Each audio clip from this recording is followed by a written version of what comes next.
আসসালামু আলাইকুম, কেমন আছেন সকলে? আশা করি সকলেই ভালো আছেন। কখনো কি এরকম খাবার রান্না করে খেয়েছেন আপনারা? পালং শাক, ফুলকপি আর হচ্ছে এই যে ডিম ভাজা, এরকম কি কখনো খেয়েছেন? খেয়ে দেখবেন। সবসময় এক ধরনের খাবার খেতে কিন্তু কারোরই ভালো লাগে না, যেমন আমারও ভালো লাগে না একঘেয়েমি খাবার খেতে। ওই জন্য আমি চিন্তা করি যে এক এক সময় এক এক ধরনের আইটেম দিয়ে এক একটা খাবার রান্না করতে।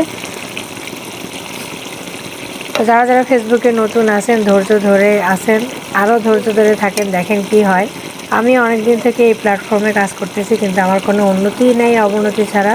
আর কয়েকটা দিন দেখবো, এরপরে যদি না হয় কোনো কিছু, তাহলে আর ফেসবুক থেকে একবারে বিদায় নিয়ে নেব। শুধু ফেসবুক থেকে না, যতগুলো প্ল্যাটফর্মে আমি ভিডিও আপলোড করি সবগুলো থেকে বিদায় নিয়ে নেব। তো আপনারা সকলেই যারা সফলতা পেয়েছেন, আপনাদের সকলকে আমার পক্ষ থেকে জানাচ্ছি অভিনন্দন। আল্লাহ আপনাদের সকলকে আরও বেশি সফলতা দান করুক। আসসালামু আলাইকুম।